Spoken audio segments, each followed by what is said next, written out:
Hi, it's Jonathan Quayle again, and welcome to another edition of the Lifebuilder Daily Inspirational Quote and Reflection.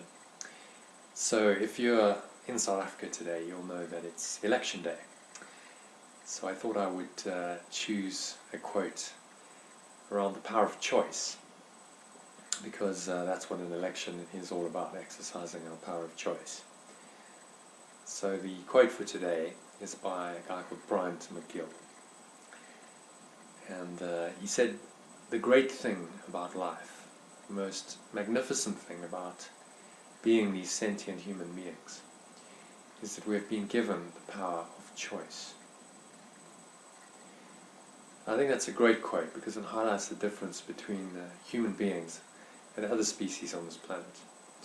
We have the power to choose how we live our lives and how we organise our society, whereas animals don't, largely. They're pretty much governed by their instincts and their environment.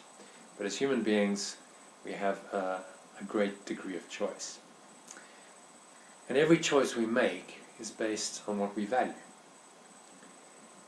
If you're in South Africa today, as I said, you'll know it's election day. So before you go out and vote, ask yourself what you value. Because all choices that we make are based on our values. In the end, there are only two values and thought systems based on these values: love and fear. Fear is the idea of separation. It's based on the idea of separation, that we are separate from each other and from our source. It's interesting that apartheid, which has played such a big role in this country's history, means separation in Afrikaans. So any philosophy that is divisive, that is based on separation, is just that, separation, no matter how well disguised it may be. And then, on the other hand, we have love, which is based on the idea of unity, that we are really one and the same being, and we're united with our source that created us. Now, only one of these ideas can be true because they clearly contradict each other.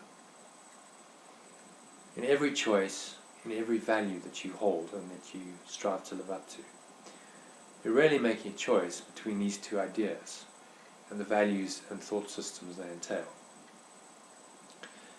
So let's look at the policies of the three main political parties in this South African election to see how this works in practice. The Economic Freedom Front, the EFF, has promised that it's going to deliver land and jobs. You might have seen their posters. Land and jobs. But in order to give land to people, you must take it away from others who own it, which will inevitably create a lot of fear and division between these two groups of people. So this is clearly an idea based on separation. Moreover, if you take land away from people and violate one of the fundamental aspects of the free market economy, the right to own property, this completely undermines the whole system of free enterprise, which is the only way to create jobs. No one is going to invest in and work hard to establish productive businesses that employ people when there is the possibility that government can seize the assets that you own and generate to redistribute them to people who haven't worked for or earned them. So there's a clear contradiction between these two goals, yet more separation. Now let's look at the policies of the ANC. Not what they say they will do in future. Their message has been, let's grow South Africa together, which is an easy message of unity to trot out as an election slogan. But what they've actually done since they took power 25 years ago, because therein are their true values revealed. So the ANC seems to be a party that's tuned to what I call the YFM channel, WIFM. What's in it for me is what that stands for. Nothing much happens in connection with government in South Africa without this value system coming into play. You want to supply government services? Well, how can you make it worthwhile for the person or people deciding to whom the tender is awarded to make the decision in your favour? Why is there a shortage of electricity in South Africa? because lots of executives and top management in Eskom, the state-owned electricity enterprise, made thousands of decisions over the last 10 years based on the YFM principle instead of what was for the highest good of the people of South Africa that Eskom was set up to serve. Why is there a systematic process favouring black people over people of other races when it comes to employment in the public and private sector? Again, we see the values in the thought system of separation, of apartheid at work. Although this time you have to look beyond the facade of unity. And then finally we have the Democratic Alliance, the DA, whose primary campaign message has been One South Africa for All, which is clearly a call to unity, very similar to the idea of the Rainbow Nation that was embraced during Nelson Mandela's presidency.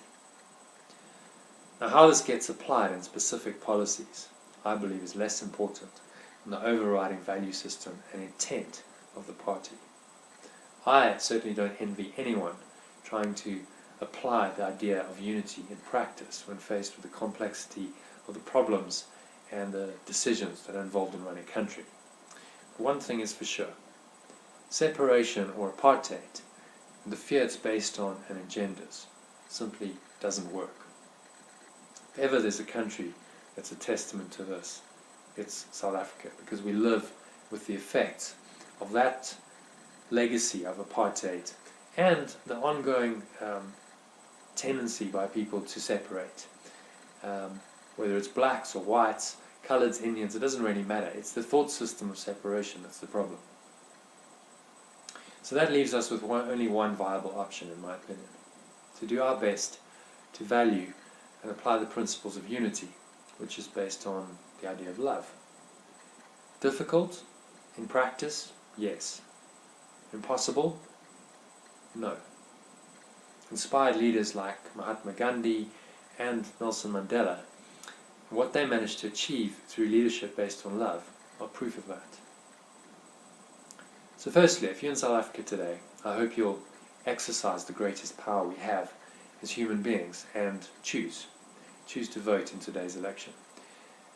Secondly, I hope that you vote based on the only idea and value system that has any chance of genuinely improving the lives of everyone living in South Africa: love and unity.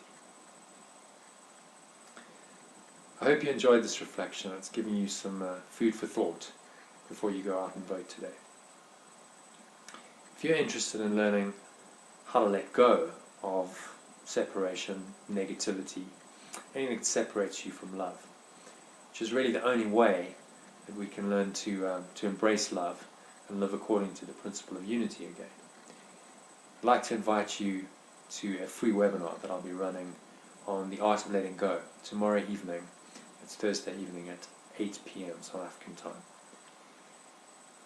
If you'd like to find out a little bit more about it and register for the webinar, just go to theaolg.com. Repeat that, theaolg.com. You can see that URL on the screen now. Thanks for watching this daily inspiration and reflection, and I hope it's been valuable for you. And I hope to connect with you tomorrow, either in my next daily inspirational quote and reflection or during the webinar. Again, just head over to theaolg.com to find out more and book your place for it. I'll catch you tomorrow.